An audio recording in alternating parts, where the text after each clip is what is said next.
ਧੰਨ ਗੁਰੂ ਪਿਤਾ ਨੇ ਬਾਣੀ ਵਿੱਚ ਲਿਖਿਆ, ਸਭਨਾ ਜੀਆਂ ਕਾ ਇੱਕ ਦਾਤਾ, ਸੋ ਮੈਂ ਵਿਸਰ ਨਾ ਜਾਈ।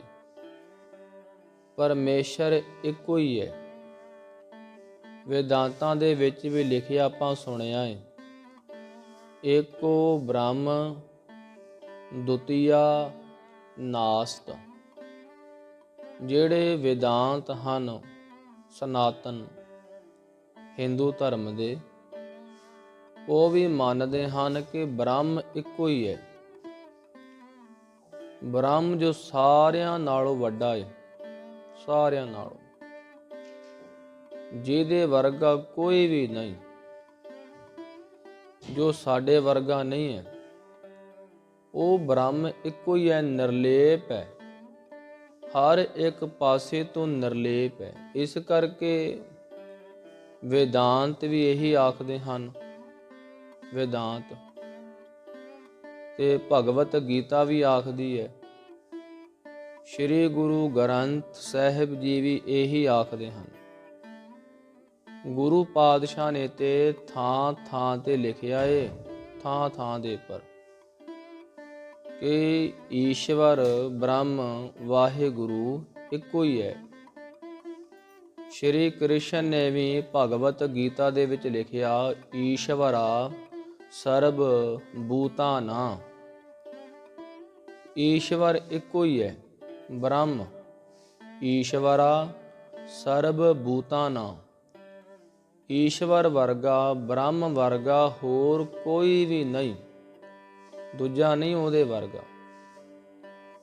ਤੇ ਸਾਨੂੰ ਲੱਗਦਾ ਹੈ ਕਿ ਸ਼ਾਇਦ ਬ੍ਰਹਮ ਪਰਮੇਸ਼ਰ ਸਾਡੇ ਵਰਗਾ ਹੈ।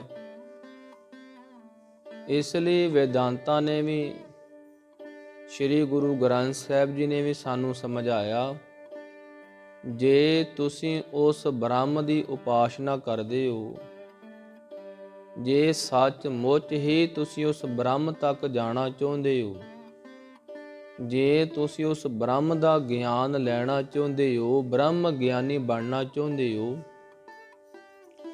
ਪਹਿਲਾਂ ਤੁਹਾਨੂੰ ਉਸ ਬ੍ਰਹਮ ਦੇ ਬਾਰੇ ਜਾਣਕਾਰੀ ਹੋਣੀ ਚਾਹੀਦੀ ਹੈ ਕਿ ਜਿਹਦੀ ਮੈਂ ਉਪਾਸਨਾ ਕਰਦਾ, ਜਿਹਦਾ ਮੈਂ ਉਪਾਸ਼ਕ ਹਾਂ, ਜਿਹਦੇ ਮੈਂ ਰੋਜ਼ ਧਿਆਨ ਦੇ ਵਿੱਚ ਬੈਠਦਾ, ਜਿਹਨੂੰ ਮੈਂ ਆਪਣੇ ਧਿਆਨ ਦੇ ਵਿੱਚ ਲੈ ਕੇ ਆਉਣਾ ਚਾਹੁੰਦਾ,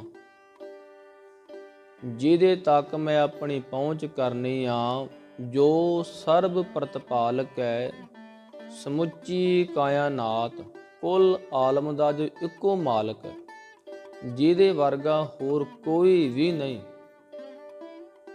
ਜਿਹਨੂੰ ਅਸੀਂ ਪਾਉਣ ਤੁਰੇ ਹਾਂ, ਜਿਹਦੇ ਮਾਰਗ ਤੇ ਚੱਲੇ ਹਾਂ, ਪਹਿਲਾਂ ਸਾਨੂੰ ਉਹਦਾ ਗਿਆਨ ਹੋਣਾ ਚਾਹੀਦਾ ਹੈ। ਕਈ ਜਿਹੜੇ ਅਧੂਰੇ ਸੰਤ ਹਨ ਤੇ ਕਈ ਅਧੂਰੇ ਵਿਦਵਾਨ, ਉਹਨਾਂ ਨੇ ਆਖਿਆ ਹੈ ਕਿ ਜਿਹੜਾ ਸ਼ਿਵ ਹੈ, ਸ਼ਿਵ ਜਿਸ ਨੂੰ ਮਹਾਦੇਵ ਆਖਿਆ ਜਾਂਦਾ ਏ, ਭੋਲਾ ਸ਼ੰਕਰ ਵੀ ਜਿਹਨੂੰ ਆਪਾਂ ਆਖਦੇ ਹਾਂ, ਹਿੰਦੁਸਤਾਨ ਦਾ ਇੱਕ ਮਹਾਨ ਯੋਗੀ ਹੈ। ਹਿੰਦੁਸਤਾਨ ਦਾ, ਆਪਣੇ ਦੇਸ਼ ਦਾ ਇੱਕ ਸ੍ਰੇਸ਼ਟ, ਉੱਤਮ ਅਤੇ ਮਹਾਨ ਯੋਗੀ ਹੋਇਆ ਹੈ, ਜਿਹਦਾ ਨਾਮ ਹੈ ਸ਼ਿਵ ਜੀ। ਮਹਾਨ ਯੋਗੀ ਹੈ। ਸਾਡੇ ਦੇਸ਼ ਵਿੱਚ, ਆਪਣੇ ਦੇਸ਼ ਦੇ ਵਿੱਚ ਜਿੰਨੇ ਵੀ ਯੋਗੀ ਤੁਰੇ ਫਿਰਦੇ ਹਨ, ਸਾਰੇ ਯੋਗੀ ਉਹਦੀ ਉਪਾਸਨਾ ਕਰਦੇ ਹਨ। ਸਾਰੇ ਯੋਗੀ ਜਿੰਨੇ ਸਮੇਂ ਤੱਕ ਉਸ ਯੋਗੀ ਦਾ ਧਿਆਨ ਨਹੀਂ ਕਰਦੇ, ਉਹਦੀ ਆਰਾਧਨਾ ਨਹੀਂ ਕਰਦੇ, ਉਹਦੇ ਧਿਆਨ ਵਿੱਚ ਬੈਠਦੇ ਨਹੀਂ, ਓਨੇ ਸਮੇਂ ਤੱਕ ਇਹ ਪੂਰਨ ਯੋਗੀ ਨਹੀਂ ਬਣਦੇ। ਕਿਉਂਕਿ ਪੂਰਨ ਯੋਗੀ, ਵੱਡਾ ਯੋਗੀ ਇੱਕੋ ਹੀ ਹੈ ਆਪਣੇ ਦੇਸ਼ ਦਾ, ਜਿਹਦਾ ਨਾਮ ਹੈ ਸ਼ਿਵ ਜੀ। ਤੇ ਸਾਡੇ ਵਿਦਵਾਨਾਂ ਨੂੰ ਇਹ ਭੁਲੇਖਾ ਪੈ ਗਿਆ ਏ ਕਿ ਜਿਹੜਾ ਸ਼ਿਵ ਹੈ ਨਾ, ਉਹੀ ਬ੍ਰਹਮ ਹੈ ਤੇ ਉਹਨੇ ਹੀ ਸਾਰੀ ਉਤਪਤੀ ਕੀਤੀ ਹੈ। ਪਰ ਗੁਰੂ ਨਾਨਕ ਸਾਹਿਬ, ਸ਼੍ਰੀ ਗੁਰੂ ਗੋਬਿੰਦ ਸਿੰਘ ਸਾਹਿਬ ਜੀ, ਇਸ ਗੱਲ ਦੇ ਨਾਲ ਬਿਲਕੁਲ ਵੀ ਸਹਿਮਤ ਨਹੀਂ। ਧੰਨ ਗੁਰੂ ਪਿਤਾ ਦਾ ਬਚਨ ਆਪਾਂ ਪੜ੍ਹਦੇ ਹਾਂ ਚੌਪਈ ਸਾਹਿਬ ਦੀ ਬਾਣੀ ਦੇ ਵਿੱਚ। ਸਤਿਗੁਰ ਨੇ ਆਖਿਆ, ਤਾ ਕੋ ਕਰ ਪਾਹਨ ਅਨੁਮਾਨਤ, ਮਹਾਮੂੜ ਕਛ ਭੇਦ ਨਾ ਜਾਣਤ, ਮਹਾਦੇਵ ਕੋ ਕਹਿਤ ਸਦਾ ਸੇਵ, ਨਿਰੰਕਾਰ ਕਾ ਚੀਨਤ ਨਹਿ ਭੇਵ। ਇਸ ਪਾਵਨ ਸ਼ਲੋਕ ਦੇ ਵਿੱਚ, ਪੌੜੀ ਦੇ ਵਿੱਚ ਗੁਰੂ ਸਾਹਿਬ ਜੀ ਨੇ, ਪਾਤਸ਼ਾਹ ਨੇ ਸਾਡੇ ਮਨ ਦੀ ਹਾਲਤ ਨੂੰ ਬਿਆਨ ਕੀਤਾ ਹੈ। ਸਤਿਗੁਰੂ ਆਖਦੇ ਹਨ, ਇਹ ਜਿਹੜਾ ਸੰਸਾਰ ਹੈ ਨਾ, ਇਹ ਮਹਾਮੂਰਖਾਂ ਦਾ ਸੰਸਾਰ ਹੈ। ਸੰਸਾਰ ਨੂੰ ਆਖ ਦਿੱਤਾ ਮਹਾਮੂਰਖ। ਕਿਉਂ? ਕਿਉਂਕਿ ਇਹ ਸੰਸਾਰ ਦੇ ਲੋਕ, ਕੋਈ ਆਖਦਾ ਹੈ ਕ੍ਰਿਸ਼ਨ ਭਗਵਾਨ ਹੈ, ਕੋਈ ਆਖਦਾ ਕ੍ਰਿਸ਼ਨ ਬ੍ਰਹਮ ਹੈ, ਕੋਈ ਆਖਦਾ ਸ਼੍ਰੀ ਰਾਮ ਚੰਦਰ ਉਹ ਬ੍ਰਹਮ ਹੈ, ਕੋਈ ਆਖਦਾ ਹੈ ਸ਼ਿਵ ਭੋਲਾ, ਮਹਾਦੇਵ ਮਹੇਸ਼ ਉਹ ਬ੍ਰਹਮ ਹੈ। ਧੰਨ ਗੁਰੂ ਪਿਤਾ ਨੇ ਆਖਿਆ ਕਿ ਇਹ ਜਿਹੜੇ ਸੰਸਾਰ ਦੇ ਲੋਕ ਮਹਾਦੇਵ ਕੋ ਕਹਿਤ ਸਦਾ ਸੇਵ, ਇਹ ਸੰਸਾਰ ਦੇ ਲੋਕ ਮਹਾਦੇਵ ਨੂੰ, ਜਿਹੜਾ ਭੋਲਾ ਸ਼ੰਕਰ ਹੈ, ਉਹਨੂੰ ਆਦਿ ਸ਼ਕਤੀ ਮੰਨੀ ਜਾਂਦੇ ਹਨ, ਉਹਨੂੰ ਬ੍ਰਹਮ ਮੰਨੀ ਜਾਂਦੇ ਹਨ। ਪਰ ਇਹਨਾਂ ਨੂੰ ਉਸ ਬ੍ਰਹਮ ਦਾ ਤਿਲ ਮਾਤਰ ਵੀ ਭੇਦ ਨਹੀਂ ਪਤਾ। ਨਿਰੰਕਾਰ ਕਾ ਚੀਨਤ ਨਹਿ ਭੇਵ। ਤਾਂ ਹੀ ਤੇ ਗੁਰੂ ਬਾਬੇ ਦੀ ਬਾਣੀ ਨੇ ਆਖਿਆ ਹੈ ਕਿ ਮੈਂ ਤੇ ਉਸ ਬ੍ਰਹਮ ਦਾ ਉਪਾਸ਼ਕ ਹਾਂ। ਸ਼੍ਰੀ ਗੁਰੂ ਨਾਨਕ ਸਾਹਿਬ, ਸ਼੍ਰੀ ਗੁਰੂ ਗੋਬਿੰਦ ਸਿੰਘ ਸਾਹਿਬ ਜੀ, ਸਾਡੇ ਗੁਰੂ ਸਾਹਿਬਾਨ ਜੋ ਸਰਬ ਸਾਂਝੇ ਹਨ ਸਾਰਿਆਂ ਦੇ, ਸਾਡੇ ਗੁਰੂ ਸਾਹਿਬਾਨ ਗੁਰੂ ਨਾਨਕ ਸਾਹਿਬ, ਇਹ ਵੀ ਬ੍ਰਹਮ ਦੇ ਉਪਾਸ਼ਕ ਸਨ, ਬ੍ਰਹਮ ਦੀ ਉਪਾਸਨਾ ਕਰਨ ਵਾਲੇ। ਤੇ ਸਾਨੂੰ ਵੀ ਇਹਨਾਂ ਆਖਿਆ ਹੈ ਤੁਸੀਂ ਉਸ ਬ੍ਰਹਮ ਦੀ ਹੀ ਉਪਾਸਨਾ ਕਰਨੀ ਹੈ। ਇਸੇ ਲਈ ਧੰਨ ਗੁਰੂ ਪਿਤਾ ਨੇ ਆਖਿਆ, ਨਾਮ ਮੈਂ ਗਣੇਸ਼ ਹੈ ਪ੍ਰਥਮ ਨਾਉ, ਕਿਸ਼ਨ ਬਿਸ਼ਨ ਕਬਹੂ ਨਹਿ ਧਿਆਉ, ਕਾਨ ਸੁਨੇ ਪਹਿਚਾਨ ਨ ਤਿਨ ਸੋ, ਲਿਵ ਲਾਗੀ ਮੋਰੀ ਪਗ ਇਨ ਸੋ। ਧੰਨ ਗੁਰੂ ਪਿਤਾ ਨੇ ਆਖਿਆ ਕਿ ਮੈਂ ਉਸ ਬ੍ਰਹਮ ਦਾ ਉਪਾਸ਼ਕ ਹਾਂ। ਬਾਣੀ ਸ਼੍ਰੀ ਗੁਰੂ ਗੋਬਿੰਦ ਸਿੰਘ ਸਾਹਿਬ ਜੀ, ਸਤਿਗੁਰ ਨੇ ਆਖਿਆ ਮੈਂ ਉਸ ਬ੍ਰਹਮ ਦੀ ਉਪਾਸਨਾ ਕਰਦਾ। ਨਾ ਤੇ ਮੈਂ ਗਣੇਸ਼ ਦੀ ਪੂਜਾ ਕਰਦਾ, ਗਣੇਸ਼ ਦੀ, ਨਾ ਮੈਂ ਗਣੇਸ਼ ਹੈ ਪ੍ਰਥਮ ਮਨਾਉ, ਨਾ ਮੈਂ ਗਣੇਸ਼ ਦੀ ਪੂਜਾ ਕਰਦਾ, ਨਾ ਮੈਂ ਸ਼੍ਰੀ ਕ੍ਰਿਸ਼ਨ ਦੀ ਪੂਜਾ ਕਰਦਾ, ਨਾ ਮੈਂ ਗਣੇਸ਼ ਹੈ ਪ੍ਰਥਮ ਮਨਾਉ ਕਿਸਨ, ਨਾ ਮੈਂ ਸ਼੍ਰੀ ਕ੍ਰਿਸ਼ਨ ਦੀ ਪੂਜਾ ਕਰਦਾ ਤੇ ਨਾ ਮੈਂ ਵਿਸ਼ਨੂੰ ਦੀ ਪੂਜਾ ਕਰਦਾ। ਮੈਂ ਨਾ ਗਣੇਸ਼ ਹੈ ਪ੍ਰਥਮ ਮਨਾਉ ਕਿਸਨ ਬਿਸਨ, ਕਬਹੂ ਨਹਿ ਧਿਆਉ। ਕਦੇ ਵੀ ਨਹੀਂ ਮੰਨਦਾ ਮੈਂ ਇਹਨਾਂ ਨੂੰ, ਮੈਂ ਇਹਨਾਂ ਦੀ ਕਦੇ ਵੀ ਉਪਾਸਨਾ ਨਹੀਂ ਕਰਦਾ। ਭੁੱਲ ਕੇ ਵੀ ਮੈਂ ਇਹਨਾਂ ਦੀ ਉਪਾਸਨਾ ਨਹੀਂ ਕਰਦਾ। ਅਗਲਾ ਬਚਨ ਹੈ ਪਾਤਸ਼ਾਹ ਦਾ, ਕਾਨ ਸੁਨੇ ਪਹਿਚਾਨ ਨਾ ਤਿਨ ਸੋ, ਲਿਵ ਲਾਗੀ ਮੋਰੀ ਪਗ ਇਨ ਸੋ। ਧੰਨ ਗੁਰੂ ਪਿਤਾ ਨੇ ਆਖਿਆ ਕਿ ਉਸ ਬ੍ਰਹਮ ਨੇ ਨਾ, ਉਸ ਮਾਲਕ ਨੇ, ਵਾਹਿਗੁਰੂ ਜੀ ਨੇ ਗਣੇਸ਼ ਨੂੰ ਪੈਦਾ ਕੀਤਾ ਹੈ, ਵਿਸ਼ਨੂੰ ਨੂੰ ਉਹਨੇ ਪੈਦਾ ਕੀਤਾ, ਸ਼੍ਰੀ ਕ੍ਰਿਸ਼ਨ ਨੂੰ, ਰਾਮਚੰਦਰ ਨੂੰ, ਸ਼ਿਵ ਜੀ ਨੂੰ, ਬ੍ਰਹਮਾ ਨੂੰ, ਜਿਹੜਾ ਚਤੁਰ ਜਿਹਦੇ 4 ਮੁਖ ਹਨ, ਉਹਨੂੰ ਵੀ ਉਸ ਬ੍ਰਹਮ ਨੇ ਪੈਦਾ ਕੀਤਾ ਹੈ। ਇਸ ਲਈ ਮੈਂ ਸਤਿਕਾਰ ਸਾਰਿਆਂ ਦਾ ਕਰਦਾ। ਇਹ ਸਾਰੇ ਸਤਿਕਾਰਯੋਗ ਹਨ, ਪਰ ਮੈਂ ਇਹਨਾਂ ਦੀ ਪੂਜਾ ਨਹੀਂ ਕਰਦਾ, ਮੈਂ ਇਹਨਾਂ ਦਾ ਧਿਆਨ ਨਹੀਂ ਕਰਦਾ। ਮੈਂ ਤੇ ਉਸ ਬ੍ਰਹਮ ਦੀ ਪੂਜਾ ਕਰਦਾ ਜਿਨ੍ਹਾਂ ਸਾਰੇ ਬ੍ਰਹਿਮੰਡ ਦੀ ਉਤਪਤੀ ਕੀਤੀ ਹੈ। ਤੇ ਸਾਡੇ ਦੇਸ਼ ਦੇ ਵਿੱਚ ਨਾ ਤੁਸੀਂ ਭੁਲੇਖਾ ਖਾ ਜਾਓਗੇ। ਸਾਡੇ ਦੇਸ਼ ਦੇ ਵਿੱਚ ਐਸੇ ਸੰਤ ਹਨ ਜਿਹੜੇ ਤੁਹਾਨੂੰ ਕਹਿਣਗੇ ਕਿ ਅਸੀਂ ਤੁਹਾਨੂੰ ਉਸ ਬ੍ਰਹਮ ਨਾਲ ਜੋੜਾਂਗੇ। ਬ੍ਰਹਮ ਦੀਆਂ ਕਹਾਣੀਆਂ ਸੁਣਾ ਕੇ, ਬ੍ਰਹਮ ਦੀ ਕਥਾ ਸੁਣਾ ਕੇ ਫਿਰ ਤੁਹਾਨੂੰ ਕ੍ਰਿਸ਼ਨ ਦੀ ਪੂਜਾ ਵੀ ਨਾਲ ਕਰਾਈ ਜਾਣਗੇ। ਕ੍ਰਿਸ਼ਨ ਅਸ਼ਟਮੀ ਉਹਦੀ ਪੂਜਾ ਨਾਲ ਹੁੰਦੀ ਹੈ। ਫਿਰ ਦੇਵੀ ਦੀ ਪੂਜਾ ਵੀ ਨਾਲ ਕਰਾਉਣਗੇ ਕਿ ਆਪਾਂ ਦੇਵੀ ਦੀ ਪੂਜਾ ਵੀ ਕਰਨੀ ਹੈ। ਫਿਰ ਗਣੇਸ਼ ਦੀ ਪੂਜਾ ਵੀ ਨਾਲੇ ਕਰਨੀ ਹੈ, ਹਵਨ ਕਰਨੇ ਹਨ, ਸਾਰਾ ਕੁਝ ਕਰਨਾ ਹੈ। ਵੇਖੋ, ਗਣੇਸ਼ ਦੀ ਪੂਜਾ ਕਰਨੀ, ਦੇਵੀ ਦੀ ਮਨੋਤ ਕਰਨੀ ਤੇ ਕ੍ਰਿਸ਼ਨ ਅਸ਼ਟਮੀ ਮਨਾਉਣੀ, ਇਹ ਮਾੜੀ ਗੱਲ ਨਹੀਂ ਹੈ, ਬਹੁਤ ਸੋਹਣੀ ਗੱਲ ਹੈ, ਚੰਗੀ ਗੱਲ ਹੈ। ਪਰ ਗੁਰੂ ਸਾਹਿਬ ਆਖਦੇ ਹਨ ਕਿ ਅਸੀਂ ਉਸ ਬ੍ਰਹਮ ਦੀ ਪੂਜਾ ਕਰਨੀ ਹੈ ਜਿਸ ਬ੍ਰਹਮ ਨੇ ਇਹਨਾਂ ਨੂੰ ਪੈਦਾ ਕੀਤਾ ਹੈ। ਹੁਣ ਕਿਤੇ ਭੁਲੇਖੇ ਦੇ ਵਿੱਚ ਆ ਕੇ ਗਣੇਸ਼ ਦੀ, ਸ਼ਿਵ ਜੀ ਦੀ, ਮਹਾਦੇਵ ਦੀ, ਕ੍ਰਿਸ਼ਨ ਦੀ ਕਿਤੇ ਨਿੰਦਾ ਨਾ ਕਰ ਬੈਠੋ।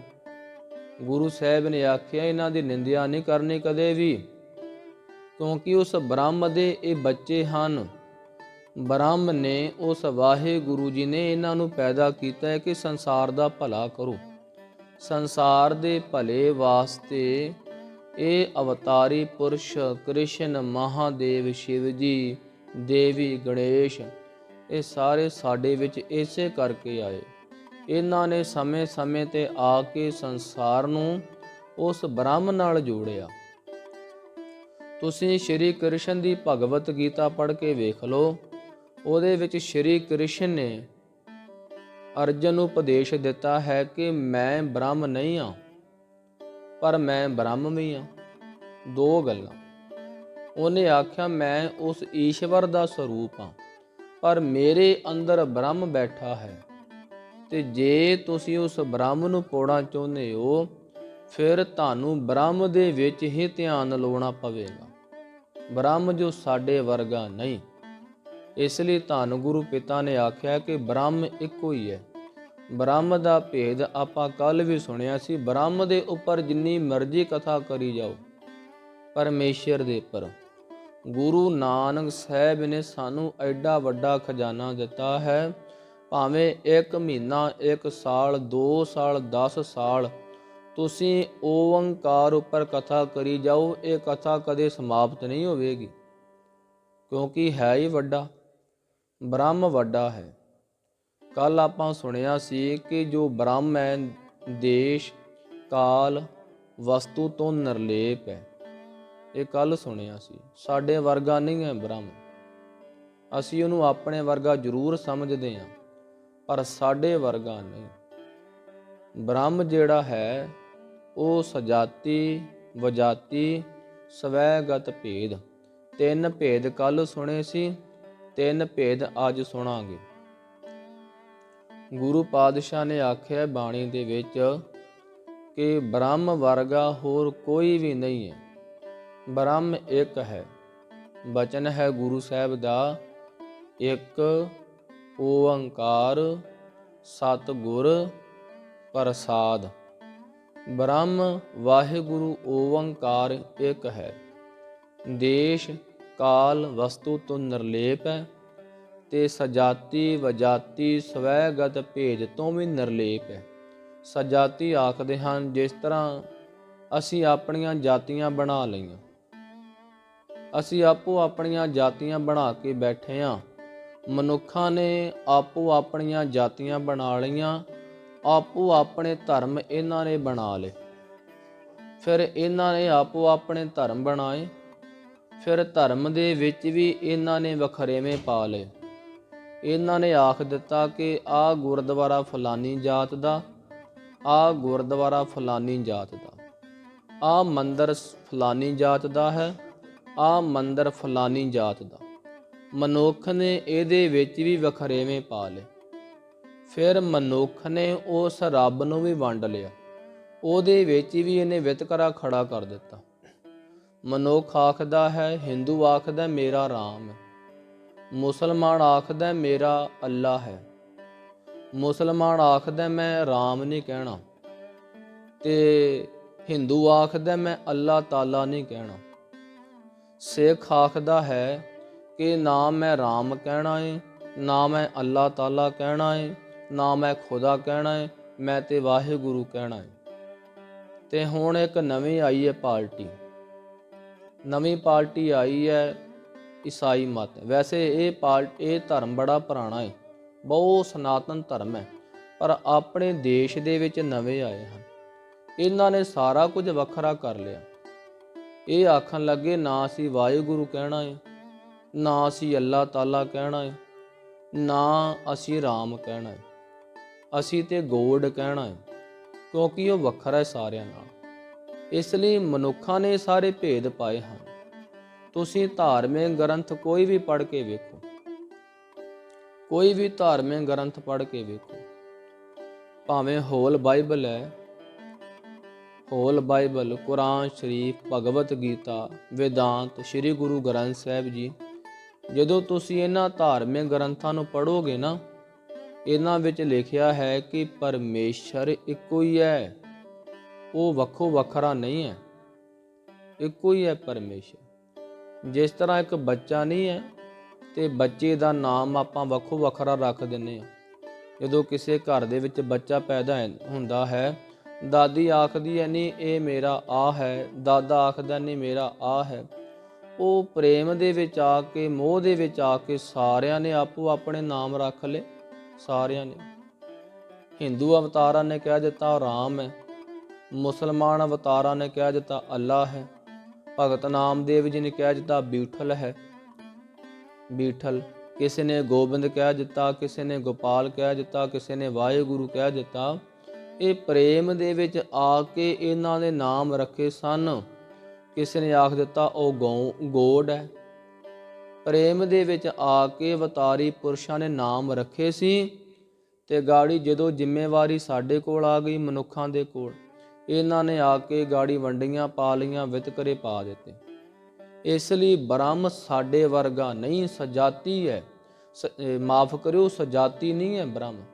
ਉਹ ਸਜਾਤੀ ਤੋਂ, ਜਾਤਾਂ ਪਾਤਾਂ ਤੋਂ ਬਿਲਕੁਲ ਹੀ ਵੱਖਰਾ ਹੈ, ਇੱਕ ਹੈ। ਸਾਰੇ ਇਹੀ ਆਖਦੇ ਹਨ ਕਿ ਬ੍ਰਹਮ ਇੱਕੋ ਹੀ ਹੈ। ਫਿਰ ਅਗਲਾ ਆ ਜਾਂਦਾ ਹੈ ਵਜਾਤੀ। ਪਹਿਲਾ ਹੈ ਸਜਾਤੀ, ਫਿਰ ਵਜਾਤੀ। ਵਜਾਤੀ ਆਖਦੇ ਹਨ, ਜਿਸ ਤਰ੍ਹਾਂ ਮੈਂ ਹੁਣ ਜਵਾਨੀ ਦੇ ਵਿੱਚ ਹਾਂ, ਪਰ ਸਮਾਂ ਆ ਕੇ ਮੈਂ ਬੁੱਢਾ ਹੋ ਜਾਵਾਂਗਾ। ਪਹਿਲਾਂ ਮੈਂ ਬੱਚਾ ਸੀ। ਬ੍ਰਹਮ ਦੇ ਵਿੱਚ ਇਹ ਚੀਜ਼ ਨਹੀਂ ਹੈ। ਬ੍ਰਹਮ ਇੱਕੋ ਹੀ ਰਹਿੰਦਾ ਹੈ।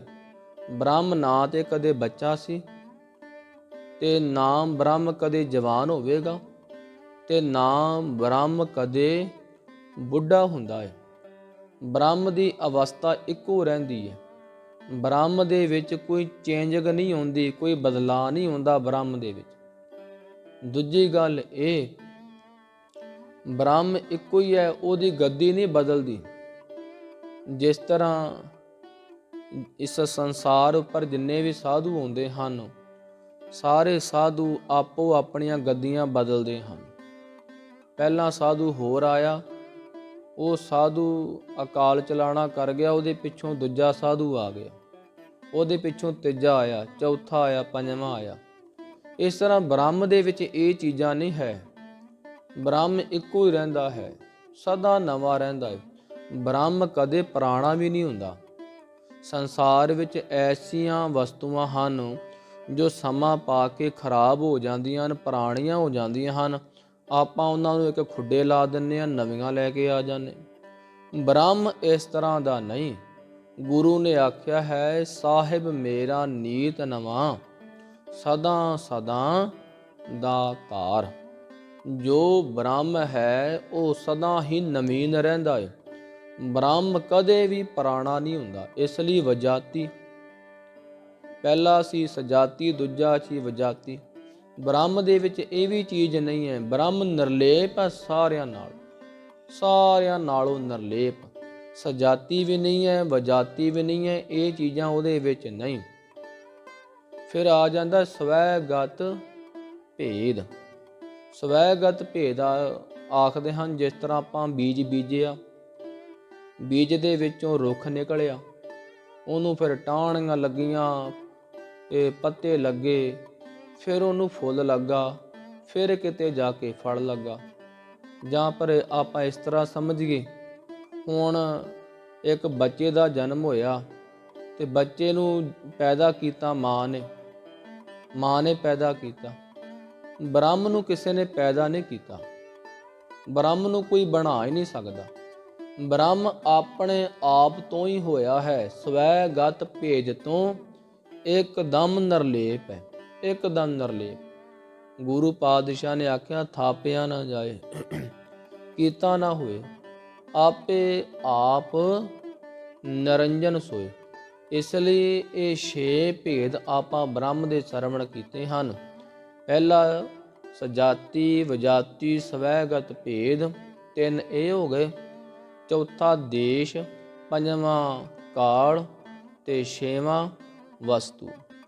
ਇਹ 6 ਭੇਦ ਨਹੀਂ, ਬ੍ਰਹਮ ਦੇ ਵਿੱਚ ਹੋਰ ਬੜੇ ਭੇਦ ਹਨ। ਜੇ ਸੁਣਾਈਏ ਤੇ ਸਾਨੂੰ ਸਮਝ ਨਹੀਂ ਪੈਣਗੇ। ਅਸੀਂ ਆਖਾਂਗੇ ਇਹ ਕੀ ਘਾਲਾ ਮਾਲਾ ਜਿਹਾ ਹੋਈ ਜਾਂਦਾ ਹੈ, ਸਮਝ ਤੇ ਕੋਈ ਆਉਂਦੀ ਨਹੀਂ। ਇਸ ਲਈ ਆਸਾਨ ਜੀ ਕਥਾ ਕਰੀਦੀ ਹੈ ਜਿਹੜੀ ਸਾਰਿਆਂ ਨੂੰ ਸਮਝ ਆ ਜਾਵੇ। ਵੈਸੇ ਗੁਰਬਾਣੀ ਦੀ ਕਥਾ ਇੰਨੀ ਡੀਪਲੀ ਹੈ, ਇੰਨੀ ਡੂੰਘਾਈ ਹੈ ਗੁਰਬਾਣੀ ਦੀ ਕਥਾ ਵਿੱਚ ਕਿ ਉੱਥੋਂ ਤੱਕ ਸਾਡੀ ਬੁੱਧੀ ਨਹੀਂ ਜਾ ਸਕਦੀ। ਜੇ ਸੱਚਮੁੱਚ ਹੀ ਬ੍ਰਹਮ ਦਾ ਭੇਦ ਸਮਝਣਾ ਹੋਵੇ ਨਾ, ਤੇ ਬ੍ਰਹਮ ਦੀ ਉਪਾਸਨਾ ਕਰਨੀ ਪੈਂਦੀ ਹੈ। ਪਹਿਲਾਂ ਇੱਕ ਓੰਕਾਰ ਦਾ ਜਾਪ ਕਰਨਾ ਪੈਂਦਾ ਹੈ, ਵਾਹਿਗੁਰੂ ਦਾ। ਜਦੋਂ ਵਾਹਿਗੁਰੂ ਦਾ ਜਾਪ ਕਰਾਂਗੇ ਇੱਕ ਓੰਕਾਰ ਦਾ, ਸਾਡਾ ਜਿਹੜਾ ਬੁੱਧੀ ਮੰਡਲ ਹੈ, ਬੁੱਧੀ ਮੰਡਲ ਦੇ ਵਿੱਚ ਪਹਿਲਾਂ ਪ੍ਰਕਾਸ਼ ਹੁੰਦਾ ਹੈ। ਸਤਿਗੁਰ ਨੇ ਬੁੱਧੀ ਨੂੰ ਦੇਣਾ ਹੈ ਪ੍ਰਕਾਸ਼। ਜਦੋਂ ਬੁੱਧੀ ਨੂੰ ਪ੍ਰਕਾਸ਼ ਹੋਵੇਗਾ, ਫਿਰ ਬੁੱਧੀ ਸਮਝਦੀ ਹੈ ਬਾਣੀ ਨੂੰ, ਜੋ ਬ੍ਰਹਮ ਦਾ ਭੇਦ ਹੈ ਇਹ ਫਿਰ ਪਤਾ ਲੱਗਦਾ।